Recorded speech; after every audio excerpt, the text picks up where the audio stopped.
안녕하십니까 여러분. 당뇨 환자들이 과일 먹는 거 피하나요? 그 질문을 진짜 많이 하시는데 세상에 과일이 엄청 많잖아요. 몇십 종류, 몇백 종류 되잖아요. 그러면 그 내가 당뇨 환자라고 진단받고 나면 그 세상의 모든 그 맛있는 과일을 다 먹으면 안 되냐라고 생각을 하실 수가 있는데 몇 가지를 좀 주의를 하신다면 당뇨 환자도 맛있게 재밌게 즐겁게 과일을 즐기실 수 있어요. 그 이유를 보면 당뇨를 진단받았어? 그럼 나는 당 섭취라는 것 자체에 주의를 해야 해. 맞는 말이에요.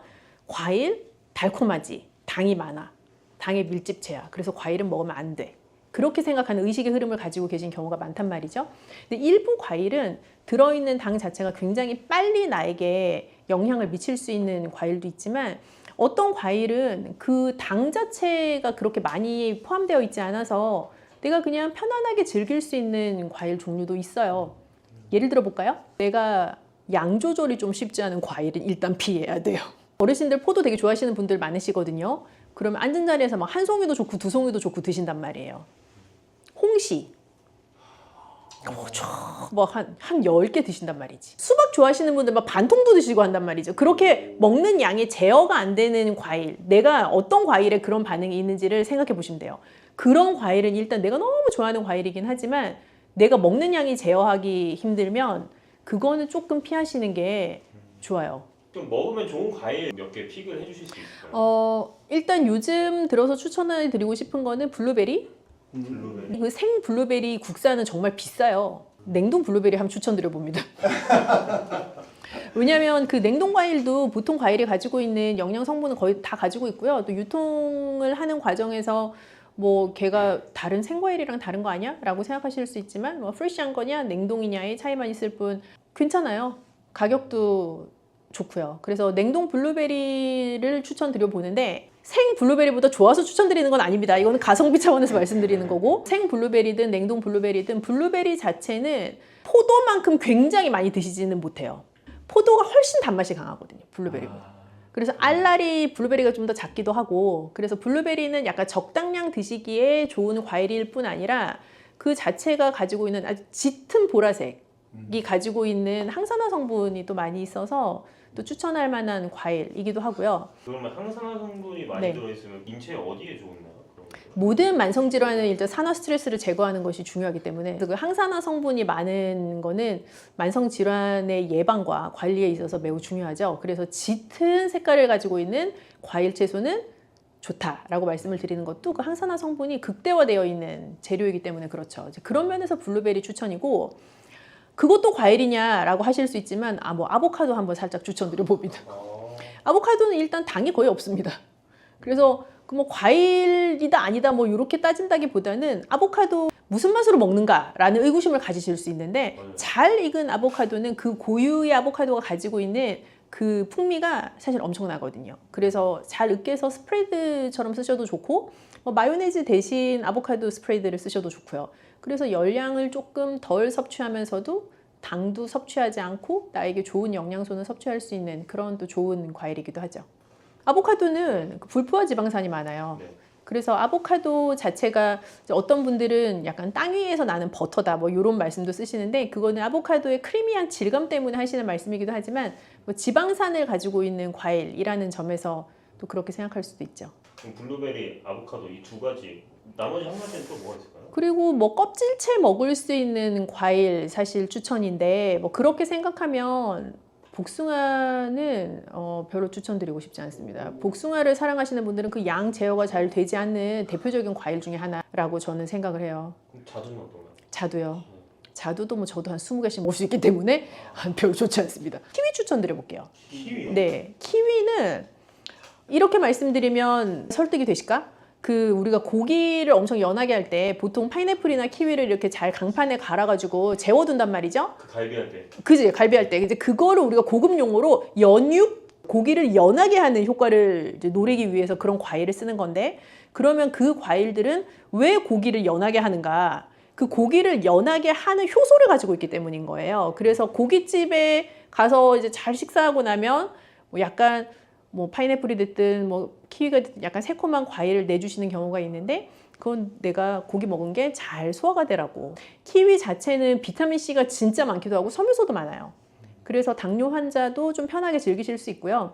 키위 진짜 좋아한다고 하시는 분들도 막 앉은 자리에서 대여섯 개 드시지 않아요. 그래서 그렇게 그냥 양 조절이 좀 쉽게 되는 과일이면 좋을 것 같아요. 네, 골드 키위가 그 그린 키위보다는 조금 더 달고 실제로 당 함량도 더 높기는 하고요. 좀 양을 제어하기도 조금 힘들 것 같기도 하죠. 웬만하면 그린 키위로. 저는 그렇게 추천드리고 싶어요. 약간 이 확실한 맛이 있는 것이 좋은데요. 요즘 과일들은 고유의 맛이 좀 사라지고 다 같이 그냥 평준화된 단맛이 나는 경우가 많은 것 같아요. 스테비아, 토마토 이런 네, 거. 그런 거는 뭐 인공적으로 그렇게 만들었으니까 더 그런데 예전만큼 배도 시원한 맛이 없어지고 뭐 사과도 옛날만큼 막 이렇게 상큼한 맛이 없어지고 귤도 달기만 하고 새콤한 맛은 없어지고 뭐 그런 경우들이 많거든요. 그래서 어떻게 보면 골드 키위는 그린 키위보다는 그런 의미에서는 현대인의 입맛에 더 맞는 키위라는 생각이 들어요. 근데 과일 자체가 본연에 가지고 있는 맛이 확실한 게 저는 더 좋다라고 생각을 하기 때문에 또 그런 의미에서도 저는 좀 그린 키위파이기도 하네요. 참외요. 참외 씨를 같이 먹냐, 과육만 먹냐에 따라서 약간 차이가 있을 수가 있어요. 참외를 이제 정말 좋아하시는 분들은 참외 씨를 먹어야 진정한 참외 러버다라는 말씀을 하시는데 그 이유는 실제로 참외 씨가 입안에서 걸리는 것 빼고는 단맛도 더 많이 나고 좀 즐겁단 말이죠. 그 재료 자체가. 근데 참외를 왜 먹냐라고 하시는 분들은 특히 그 씨는 왜 먹냐라고 말씀을 하신단 말이에요. 그래서 그 씨를 이렇게 다 발라내고 먹는데 그러면 그게 무나 참외나 똑같다라고 주장하시는 분도 계시고 맞아요. 다양한 의견을 이제 주시죠. 그래서 참외 자체는 뭐 혈당을 올리는 과일이다 아니다 이제 그런 거를 떠나서 참외를 진짜 좋아하셔도 다시 말씀드리지만 한 번에 2개, 3개 드시진 않거든요. 그래서 그런 면에 있어서는 양 조절이 쉬운 과일이죠. 그리고 과육이 좀 단단한 과일이잖아요. 이제 맞아요. 씨 부분을 빼면요. 그래서 과육이 단단하면서 더 아울러서 껍질까지 먹을 수 있는 과일이면 사실 더 좋아요. 예를 들면은 차라리 사과처럼. 사과는 껍질을 깨끗이 세척하면 우리가 껍질을 먹는 것도 익숙한 과일이잖아요. 근데 참외를 진짜 좋아해도 참외 껍질까지 먹는 경우는 잘 없단 말이죠. 맞아요. 그래서 단단한 과육을 가지고 있고 껍질채 먹을 수 있으면 사실 제일 좋죠. 과육이 단단하거나 껍질채 먹을 수 있는 거. 그런 과일이 아무래도 양 조절하기도 쉽고요. 또 껍질에서부터 오는 섬유소의 건강한 효과도 노려볼 수 있고 섬유소가 많다는 거는 혈당을 천천히 올린다는 뜻이기도 해요. 과일을 먹을 때 좀 주의해야 할 섭취량이나 시간, 뭐 조리 팁 같은 게 아, 있나요? 일단 공복의 과일은 추천하지 않습니다. 우리가 뭐 공복의 사과는 의사보다 낫다 이런 말도 하죠. 근데 그런 케이스는 당뇨도 없고 내가 그냥 평상시에 아주 건강한 식생활을 잘 하고 있고 내가 사과 하나를 공복에 즐기는 것이 건강 습관으로 잘 자리를 잡으신 분들에게는 여전히 추천이에요. 뭐 건강하신 분들이요. 그런데 당뇨 진단받고 나서 공복에 과일을 먹게 되면 공복이라는 것은 배가 비어있는 상태인 거예요. 내 위장이 비어있는 상태. 그래서 실컷 잤어. 한 8시간 잤어요. 그러면 뭐 8시간 자기 직전에 뭐를 드시고 주무시진 않았을 터이니 뭐 한 12시간, 11시간 이상 위장이 이제 비어져 있는 상태인 건데 그 상태에서 과당을 가지고 있는 과일을 탁 하고 섭취하게 되면 아주 빠르게 혈당 피크를 탁 올라갈 수 있는 혈당 계기가 스파이크. 돼요. 네, 그래서 뭐 혈당 스파이크를 꼭 그린다라기보다는 빠르게 혈당을 상승시킬 수 있는 요인이 되기도 해요. 그래서 공복의 과일은 피하시면 좋겠고 식사와 과일이 별개라고 생각하시는 것보다 오히려 그냥 과일이 식사의 일종이라고 생각하시는 게 혈당 관리에는 더 맞을 수 있어요. 물론 뭐 과일을 간식으로 먹고 하면서 조금 약간 나른한 그런 시간대에 좀 프레시함도 스스로 주기도 하고 하는 그런 효과는 사실 노릴 수는 없지만 우리가 당뇨 관리 차원에서 본다면 과일을 별도의 시간에 떼어놓고 먹는 것보다 오히려 식사의 부분이라고 생각하시는 게 더 수월하게 혈당 관리할 수 있기도 해요. 참외 같은 거를 반찬으로 만들어서 먹기도 하잖아요. 유독 과일을 반찬화 시켜서 먹는 거는 이제 여름 과일에 많다고 생각이 돼요. 뭐 예를 들면은 참외를 그렇게 뭐 무쳐서 먹거나 혹은 참외 깍두기 같은 형태로 먹을 수도 있고요. 또 단단한 복숭아도 사실 복숭아 깍두기를 해서 먹으면 꽤 맛이 괜찮아요. 그리고 수박도 뭐 흰 부분을 가지고 또 무쳐서 먹기도 하고 등등 여름 과일을 반찬으로 활용하는 케이스들이 꽤 있는데 그런 것들을 보면 여름에 약간 입맛이 좀 떨어지고 좀 색다르게 즐기고 싶고 내 스스로 입맛을 돋구고 싶고 하는 욕구가 누구나 가지고 있는 또 욕구 중에 하나거든요. 그래서 과일의 맛들을 좀 이용해서 그렇게 다양한 방법으로 활용을 하시는 것 같아요. 그래서 그걸 뭐 식사의 일부로 과일을 편입시키세요. 그러니까 아 그래? 그럼 내가 과일도 반찬으로 만들어 먹어야지. 이런 개념이라기보다는 그냥 내가 자연스럽게 그냥 내 몸이 그런 새로운 방법들을 계속 탐색하고 모색해 나가는 거죠. 과일 여러 가지 좋아하긴 하지만 뷔페에 가면 항상 있는 그 과일 중에 잘라놓은 황도가 있잖아요. 그 황도에 얽혀 있는 재미있는 얘기가 저의 그 상담 고객들에게도 굉장히 많은데 누구나 피해갈 수 없는 즐거움을 주는 게 황도 통조림이란 말이죠. 그렇죠. 이 황도 통조림은요, 당뇨이신 분들한테는 죄송하지만 평생에 다시 드시면 안 돼요.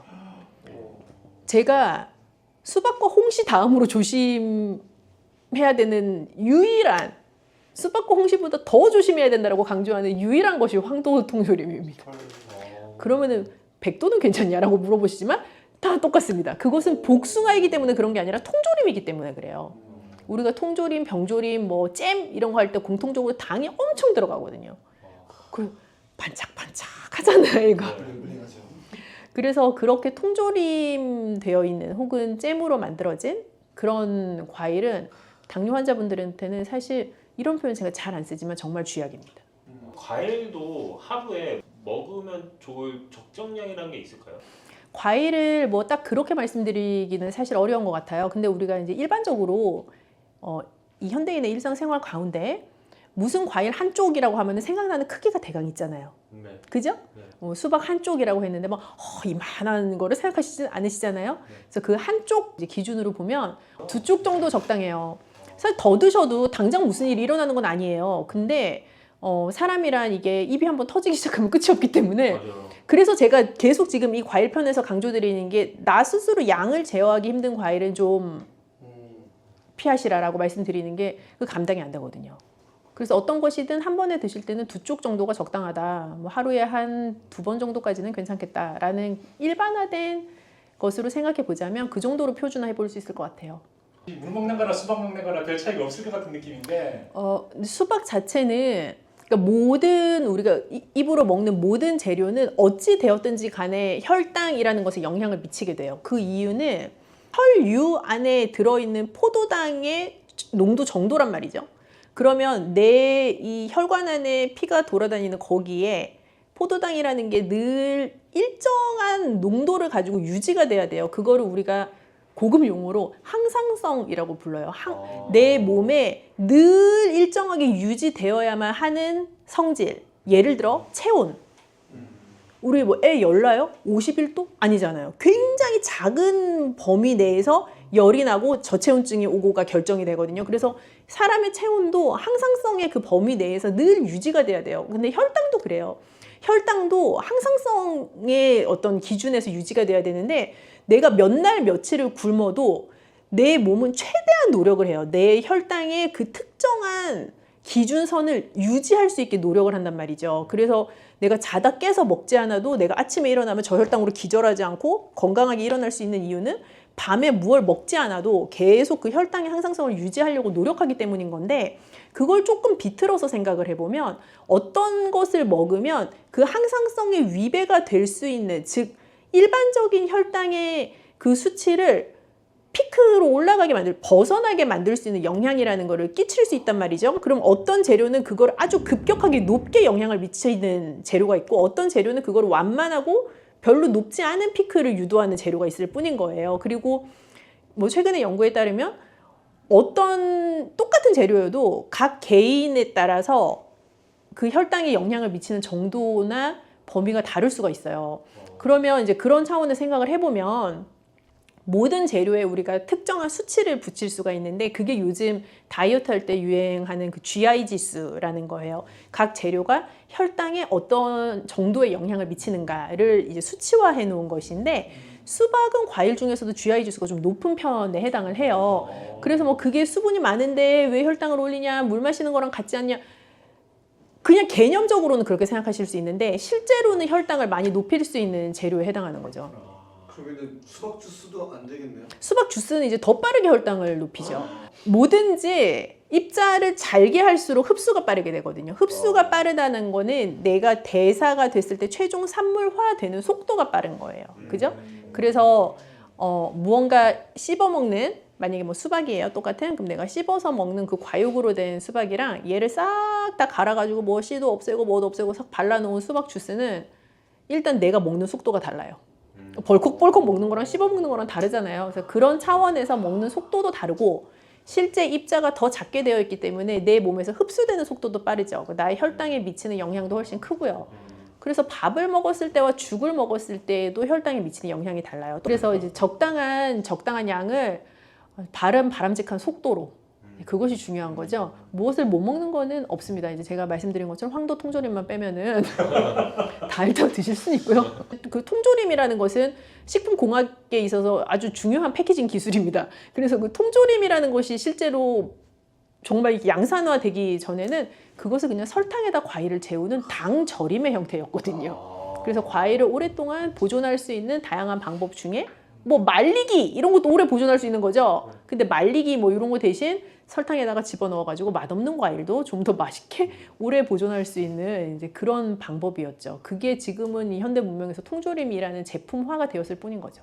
말린 과일도 굉장히 당이 농축되어 있어요. 이제 말린다라는 개념 자체는 그 원재료가 가지고 있는 수분을 날리는 거거든요. 그래서 중량이나 모양새는 이렇게 쭈그러들지만 그 안에 있는 영양 성분이 어떻게 보면 다 날아가는 거는 아니에요. 특히 당 성분 같은 경우는 굉장히 농축돼 있어서, 예를 들어서 포도도 달콤하죠. 건포도는 어때요?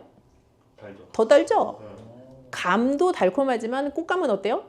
그렇죠. 그런 농축적인 것들이 들어가 있기 때문에 말린 과일도 당뇨 환자에겐 좋지 않아요. 그럼 망고 말린 거 이런 것도 다 먹으면 예, 망고 말린 것은 게다가 그 동남아에서 사오시면 이게 설탕 코팅도 되어 있기 때문에 안 됩니다. 그것은. 이제 과일 선택하실 때 아까 한번 말씀드렸던 걸 다시 이제 종합을 해보면 껍질째 먹을 수 있는 게 더 좋다. 단단한 과육을 가지고 있는 게 좋다. 그거보다 더 중요한 거는 내가 양을 제어할 수 있는 과일을 선택한다.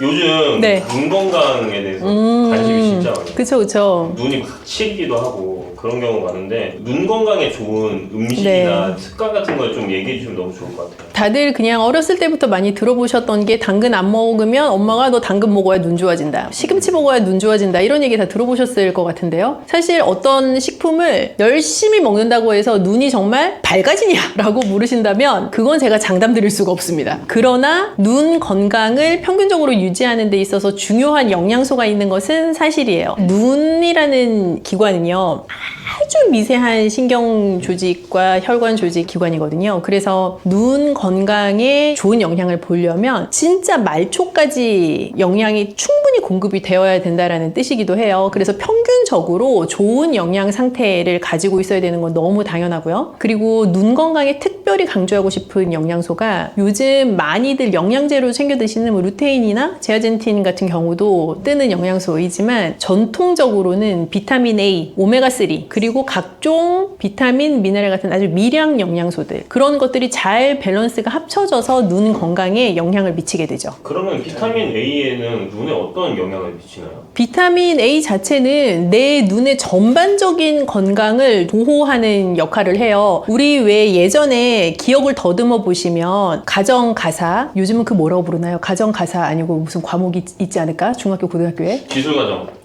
그래서 다음 세대 가정가사 다음에 실과, 지금 저 아저씨들 실과, 네, 기억하시죠? 뭔가 하여튼 그런 시간에 무슨 영양소가 부족하면 무슨 증상이 온다라는 게 있었는데, 비타민 A가 부족하면 무슨 증상이 온다고 했더라? 야맹증. 그쵸. 야맹증이 온다고 했단 말이야. 야맹증이라는 증상이 뭐예요? 밤에 잘 안 보이는 거거든요. 그러니까 결론적으로는 비타민 A가 부족하면 눈이 정상적으로 보여야 하는 작용을 못하게 된다 있다라는 뜻인 거예요. 그 말 돌려서 생각해보면 비타민 A가 제대로 대사가 되고 내가 충분한 비타민 A를 섭취를 하고 있어야만 내 눈 건강에 좋은 영향이 있다라는 뜻이기도 하겠죠. 비타민 A의 대표가 될 수 있는 식품들은 또 어떤 게 있을까요? 비타민 A는 크게 식물성 재료에서부터 섭취할 수 있는 비타민 A랑 동물성 재료에서 섭취할 수 있는 비타민 A로 나눌 수가 있어요. 식물성 재료에서 섭취할 수 있는 비타민 A는 베타카로틴이라는 고유의 이름을 가지고 있고 단호박편을 참고하세요.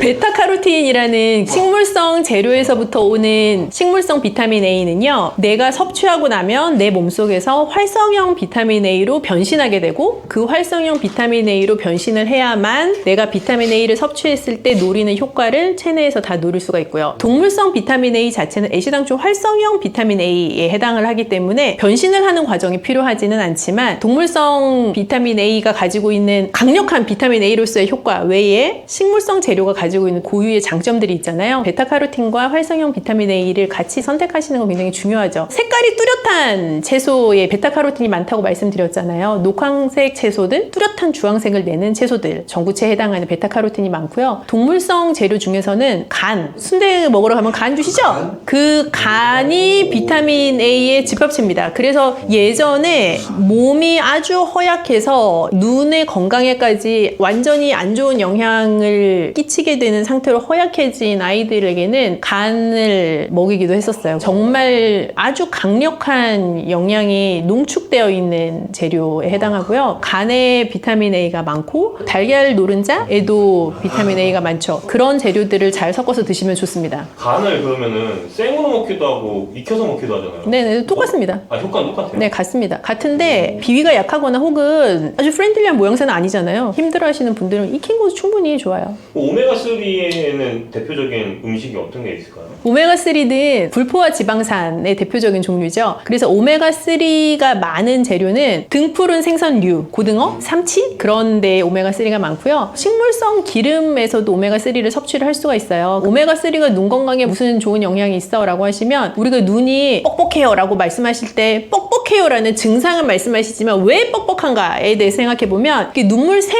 자체가 부드럽게 윤활이 안 돼서 뻑뻑한 경우들이 있는데 오메가3가 그런 데 좀 도움이 되죠. 아까 말씀하셨던 기타 소량 영양소, 비타민 C, 아연, 네. 셀레늄 이런 거는 또 어떤 또 지금 PD님이 읊으신 그 영양소들의 공통점은 이름이 다 다르고 화학적으로 생긴 모양새도 다 다르지만 강력한 항산화 영양소들이죠. 눈도 늘 외부에 노출되어 있는 기관일 뿐 아니라 나이가 들수록 눈도 산화 스트레스에 계속 강력하게 노출이 되거든요. 항산화 영양소를 충분히 섭취하시는 것은 눈 건강에 아주 중요하죠. 대표적인 식품이 어떤 게 있을까요?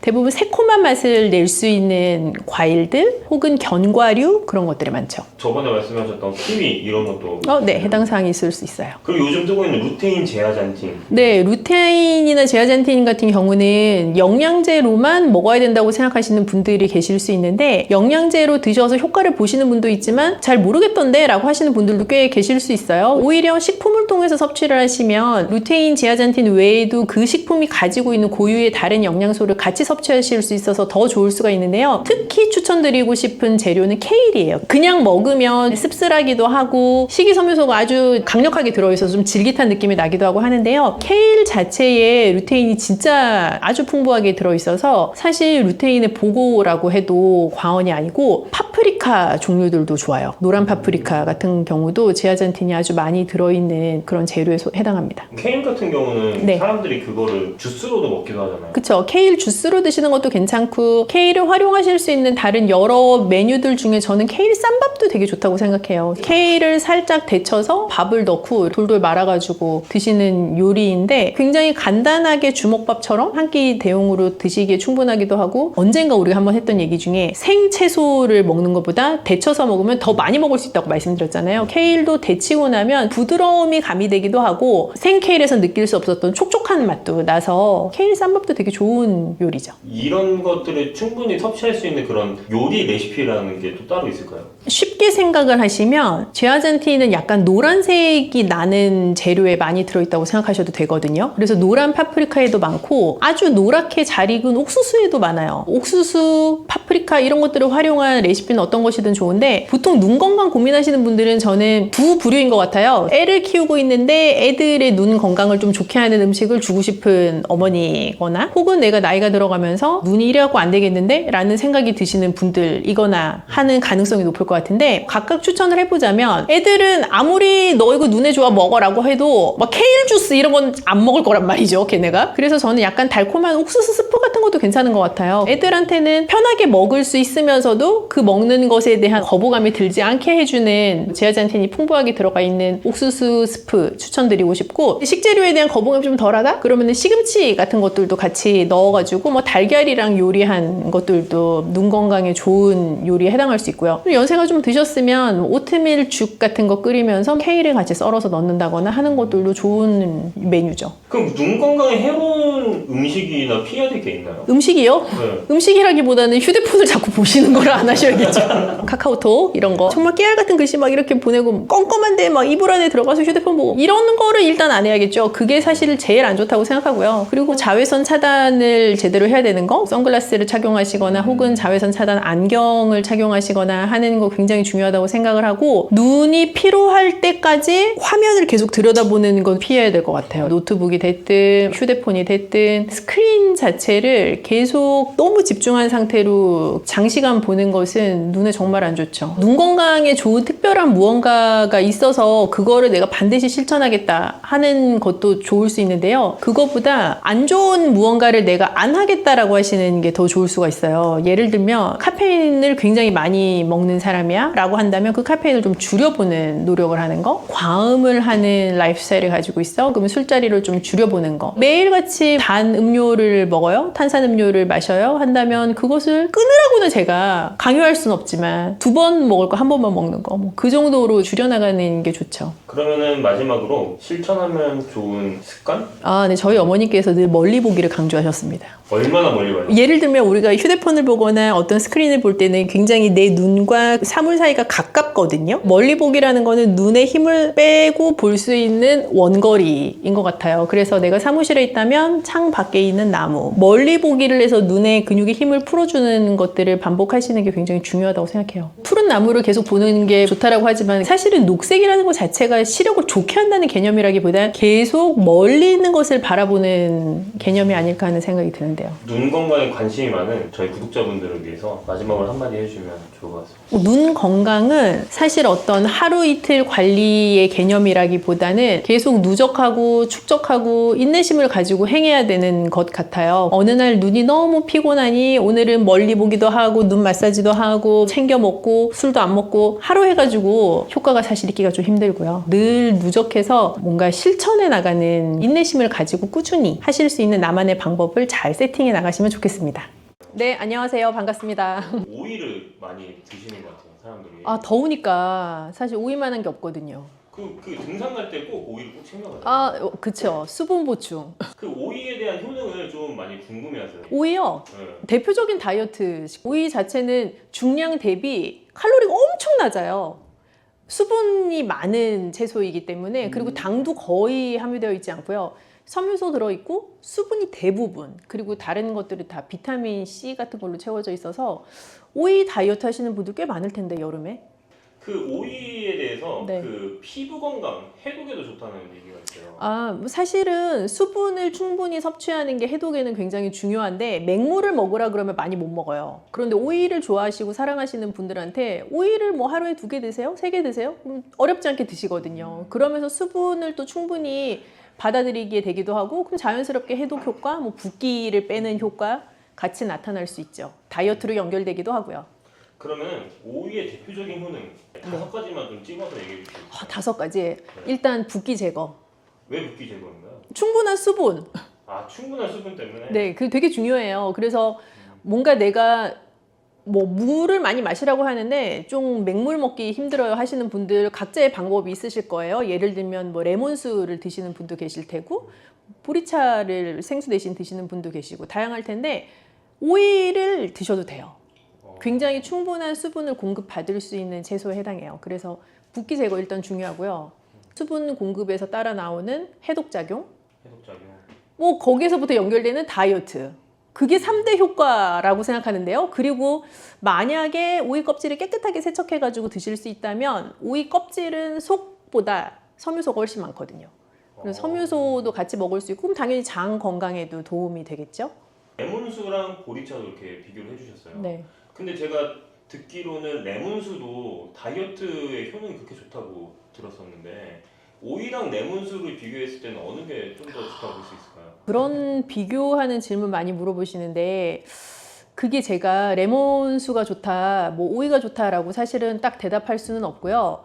이거는 그렇게 생각하시면 돼요. 우리나라 사람들이 요즘 오이에 대해 불호인 분들이 많으세요, 꽤. 오이 안 드시는 분들은 뭐 토마토도 안 드시고 수박도 안 드시고 이제 그런 경우가 많은데 오이 안 드시는 분들한테는 당연히 오이 먹으라 그래서 효과가 없겠죠?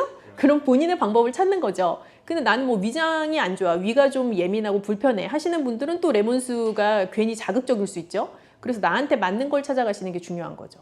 좀 위장이 안 좋으신 분들은 그 레몬수 대신 오이로 다이어트를 하시는 게 좋고 네, 그렇게 생각하실 수 있죠. 예. 만약에 오이 알러지나 오이를 좀 불호하시는 분들은 레몬수를 드시면서 또 다이어트 그럴 수 하시는 있죠.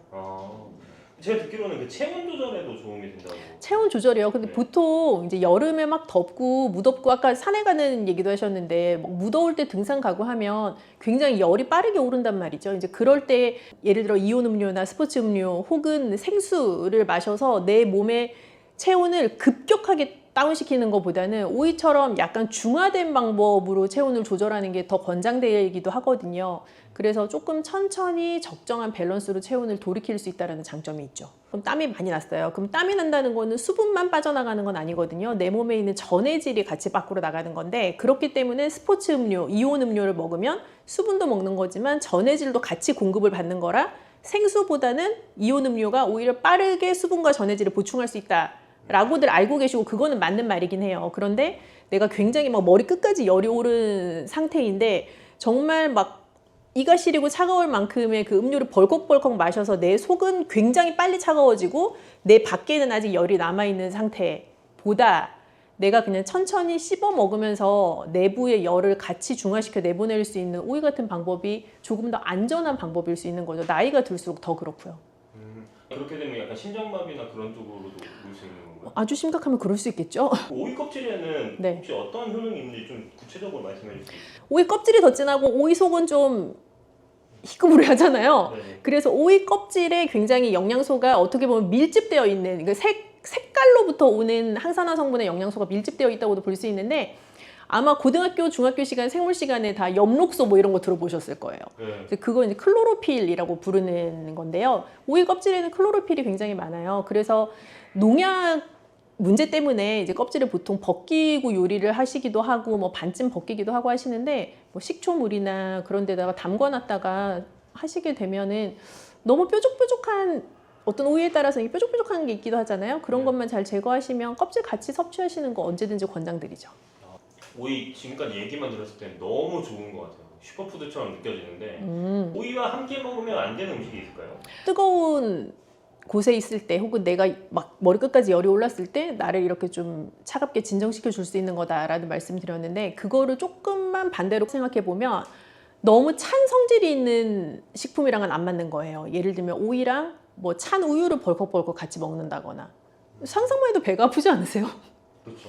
그렇게 먹는 건 별로 안 좋고 오이랑 당근을 같이 먹는 게 무슨 치명적이어서 안 좋은 게 아니라 서로 가지고 있는 영양 성분 사이에 약간 상충이 일어날 수도 있어요. 그런데 내가 얘랑 얘를 같이 먹으니까 정말 내 몸에 별로야 이렇게까지 느끼려면 한 트럭씩 먹어야 돼. 그렇게까지는 아니지만 어쨌든 영양 성분상의 작용으로 봤을 때는 오이랑 당근을 같이 먹는 게 썩 뭐 좋은 밸런스는 아니다. 그 정도로 생각하셔도 될 것 같아요. 근데 이걸 어떻게 생각하셔야 되냐면 이제 음식의 성질에 있어서 차다라고 하는 거는 음식 자체가 차갑다, 뭐 음식 자체가 뜨겁다 그런 개념이라기보다는 내 몸에 들어왔을 때 찬 성질을 가지고 있다로 이해를 하셔야 되는데 이제 말씀하신 것처럼 오이 냉국을 예를 들면 우리가 오이 냉국 만들 때는 식초도 들어가게 되고 뭐 미역 같은 재료도 같이 들어가고 양파 같은 것도 뭐 슬라이스해서 들어가기도 하고 그래서 오이의 찬 성질을 보완해 줄 수 있는 다른 재료들이 같이 들어가요.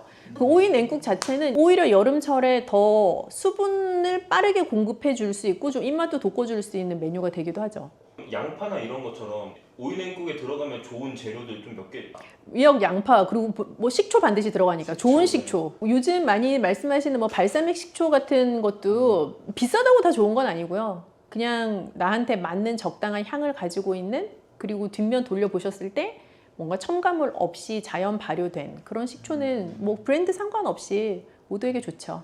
레몬수는 사실은 마시면 나중에는 배가 고플 것 같은데, 근데 이것도 말하자면 다이어트를 하려면 너무 많이 먹으면 안 될 텐데. 레몬수도 다이어트에 도움이 되고 오이를 먹는 것도 다이어트에 도움이 되는 건 사실인데, 이제 질문의 핵심은 레몬수를 먹으면 배가 꺼져서 후속적으로 음식을 더 많이 먹게 되지 않냐, 뭐 이제 그런 심도 있는 질문이었던 것 같아요.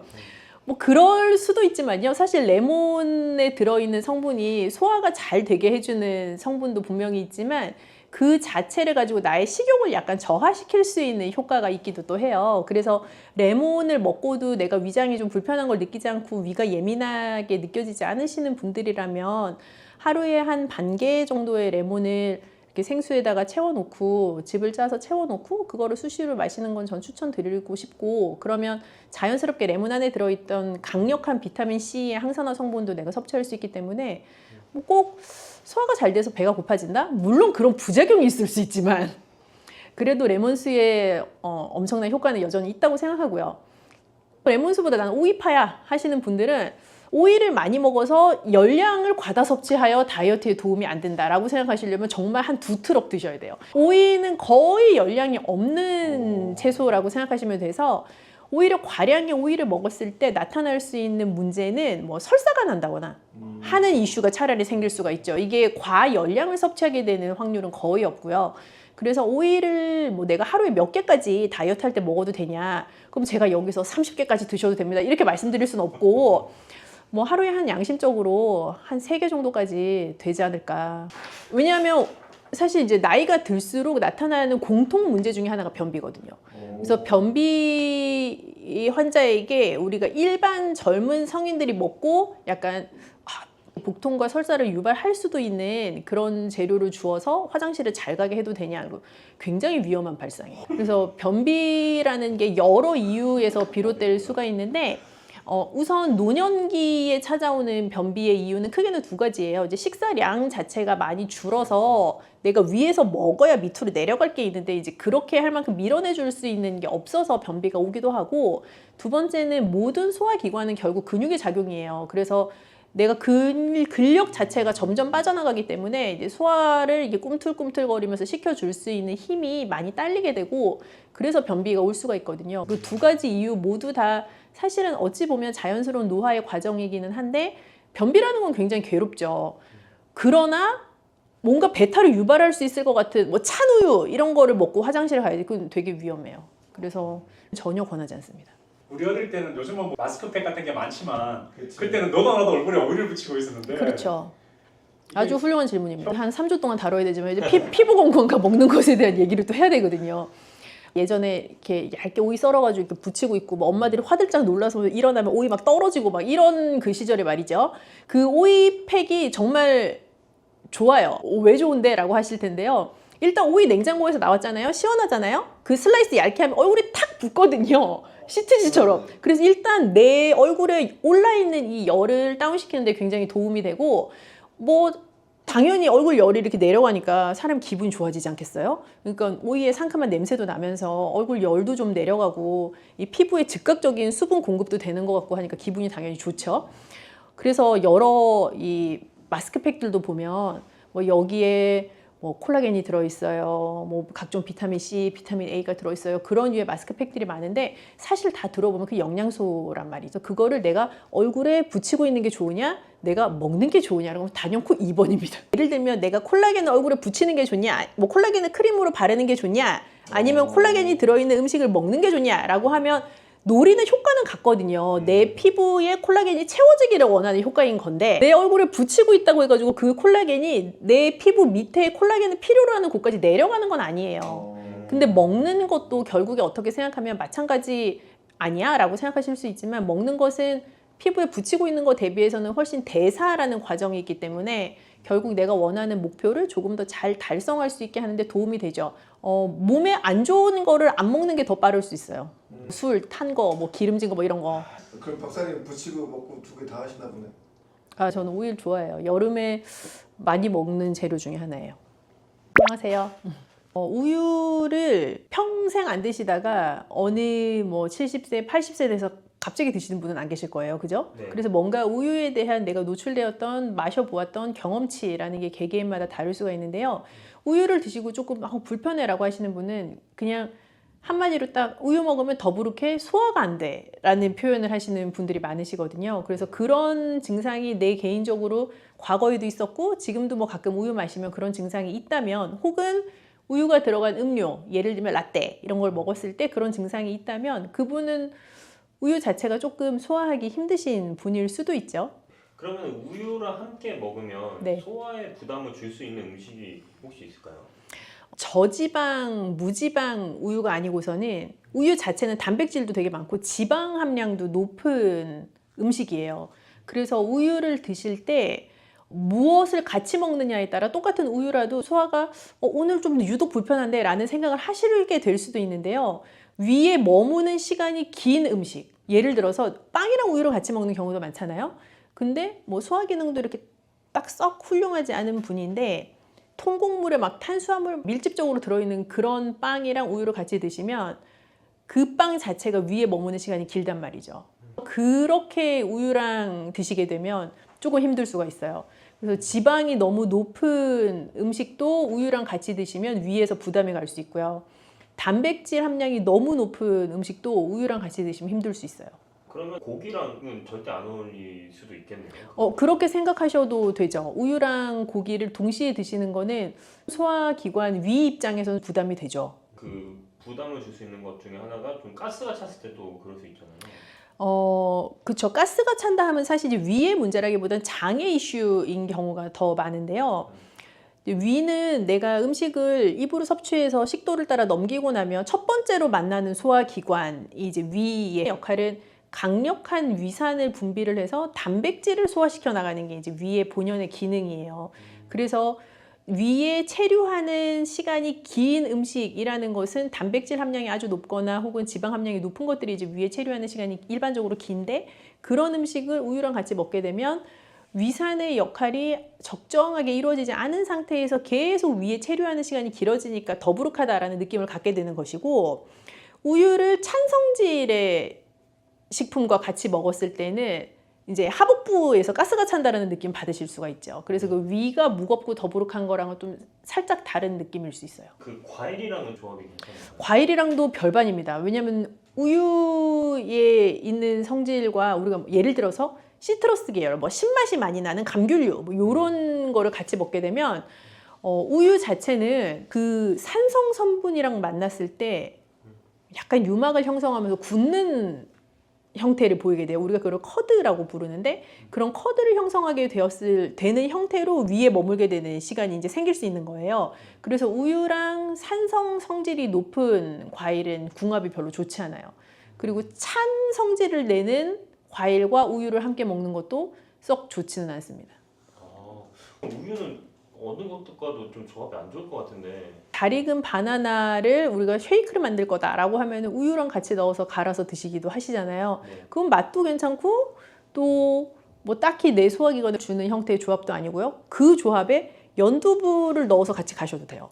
그러면 연두부요? 네, 두부에 있는 단백질도 섭취하면서 아까 단백질이랑 같이 먹으면 위에 머무는 시간이 길다고 하지 않았나? 근데 이 쉐이크, 연두부라는 것으로 만들어진 쉐이크는 이미 많이 갈아진 상태, 부드러운 상태이기 때문에 위에서 뭐 그렇게 크게 분해할 일이 많이 없어서 닭고기와 우유를 같이 먹는 것처럼 내 위에 부담을 주진 않아요. 그래서 그런 류의 페어링은 나쁘지 않고, 뭐 삶은 달걀과 우유를 같이 먹는 것도 나쁘진 않습니다. 그거는 아주 과량의 단백질이나 조직이 단단하게 형성되어 있는 단백질을 먹는 것은 아니기 때문에 그런 조합도 괜찮아요. 그리고 보통 아침에 좀 네. 뭐 먹을 때 보면은 토스트, 계란 이렇게 해가지고 우유랑 같이 먹는 경우도 있잖아요. 근데 이제 흰 빵을 토스트해서 드시는 경우가 이제 많으실 것 같은데, 이제 그런 흰 식빵 같은 경우는 탄수화물이 아주 밀도 있게 들어있는 예를 들어 호밀빵 같은 거랑은 또 조금 달라요. 그래서 그거는 위 내에서 좀 부드럽게 넘어갈 수 있는 조직감이기 때문에 우유랑 같이 드셔도 크게 본인이 부담을 느끼지 않는다면 괜찮고요. 조직감이 아주 빡빡한 그런 빵이랑 우유를 아침에 드시게 되면 조금 부대낀다라는 생각이 드실 수 있죠. 보통 우유를 먹을 때 그 상식적으로 매운 음식 먹을 때도 우유를 좀 같이 먹잖아요. 자극적인 조합이죠. 그래서 매운 음식을 먹어서 내가 불편함을 느끼기 때문에 우유 혹은 쿨피스 이런 거 찾으시는 건데, 내가 매운 음식을 먹었을 때 그 자극성 자체가 내 위 점막에서 느껴진다라는 의미로 해석을 할 수가 있거든요. 그럴 때 이제 우유를 먹게 되면 약간 산성기를 중화시켜주는 형태이기 때문에 편안함을 느끼실 수 있지만, 한편으로는 뭐랄까요, 상처 난 거를 또 다른 걸로 덮는 형태이기도 한 거예요. 그래서 실제 소화의 과정에 있어서는 조금 부담을 가중시키는 행위일 수도 있어요. 근데 이것도 매운 것에 대해서 견디는 역치 자체도 개인차가 있는 것처럼, 매운 거 뒤에 우유를 먹었어. 어떤 분은 너무 괜찮죠. 우유의 효과라는 게 있을 수 있다고 생각하시지만, 어떤 분은 그렇게 드시고 나서 바로 화장실로 달려가시는 분도 있을 수 있거든요. 그래서 각자의 개인차는 분명히 존재할 수 있는 요법이죠. 그러면은 우유를 좀 건강하게 마시려면은 어떻게 마시는 게 좋을까요? 아까 이제 뭐 바나나랑 네네네. 연두부를 말씀해 주신 것처럼 좀 우유를 좀 건강하게 잘 먹을 수 있는 방법이 있으면 좀 좋을까요? 일단 우유 자체를 뭐 좋아하시고 소화하시는데 크게 불편함이 없다고 하면, 저는 성장기 어린이들한테는 뭐 무지방 저지방 선택하는 것보다 그냥 일반 흰 우유를 선택을 해서 뭐 잘 익은 바나나나 혹은 오트 그런 거를 넣어서 이제 갈아가지고 먹는 방법도 좋다고 생각하고요. 이제 그 방법이 일반 우유를 그냥 먹는 것보다 조금 더 좋겠다라고 생각을 하는 이유는, 우유 자체의 액체의 흐름성보다 바나나나 귀리를 우유와 함께 갈고 나면 좀 뻑뻑하잖아요. 그래서 목 넘김 자체가 꿀떡꿀떡 이렇게 넘어가지는 않아요. 그래서 먹는 속도도 좀 줄어들게 되고, 그래서 우유를 200ml를 마신다고 해도 그냥 일반 우유 200ml 먹는 거랑 우유 200ml를 넣어서 갈아 놓은 쉐이크를 먹는 거랑 내 위에서 우유가 들어오는 속도가 다르잖아요. 그래서 좀 소화시키는데 오히려 낫다는 생각도 들고, 또 비타민, 미네랄, 바나나에서 오는 거, 그런 거 식이섬유 같이 섭취할 수 있는 방법이기 때문에 더 좋다고 생각 들고요. 뭐 어르신들한테 추천을 드리고 싶은 방법은, 이제 식사를 하시면서 일반 밥이 잘 안 넘어가니까 뭐 죽을 드셔서 조금 부드러운 식사를 하시고 싶거나, 혹은 뭐 누룽지를 끓여서 드시거나 하는 류의 식사를 한 끼 정도 대용하시는 경우가 꽤 있단 말이에요. 근데 그런 류의 식사는 굉장히 탄수화물 편향적인 성격을 가지기가 쉬워요. 그래서 그런 식사를 뭐 한 끼 정도 드시는 분들은 죽을 끓일 때 물을 넣지 않고 우유를 넣어서 같이 끓이는 것도 괜찮아요. 그러면 조금 더 고소한 맛이 나기도 하고, 우유가 가지고 있는 영양 성분도 같이 먹을 수 있기도 하고요. 근데 이렇게 들었을 때는 뭔가 상상이 안 나는데, 우유로 죽을 만든다는 게. 타락죽이 우유로 만든 죽이잖아요. 어떻게 보면 아주 고급 음식이고, 서양 요리 중에 리조또라고 하는 것도 우유나 뭐 크림 베이스의 것들을 가지고 쌀알과 같이 끓인 거니까 비슷한 느낌일 수도 있죠. 그래서 우유를 물 대신 활용하셔서 죽을 끓이시는 것도 또 좋은 영양 밸런스를 가져갈 수 있는 방법이에요. 우유를 좀 건강하게 드시고 싶은 분들한테 마지막으로 좀 한마디 해주시면 좋을까요? 뭐 우유를 내가 여태까지 먹으면서 속 불편함 별로 없이 그냥 편안하게 즐기신 분들은 너무 차가운 우유를 공복에 드시는 극단적인 섭취 방법을 제외하고는 그냥 편하게 드셔도 좋을 것 같아요.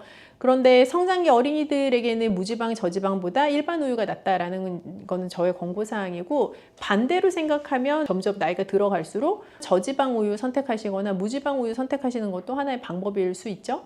우유 먹으면 계속 배가 아파라는 증상을 여태까지 경험하셨던 분이라면 유당불내증이라는 증상을 가지고 계실 수가 있는데, 그 유당불내증을 가지고 계시다면 요즘은 그 락토즈 프리 우유들도 있어요. 그래서 락토 프리 우유 같은 거를 선택하셔서 드시는 것도 또 우유의 맛과 영양 성분을 즐기면서 배 아픈 것은 조금 줄여줄 수 있는 방법이 될 수 있죠.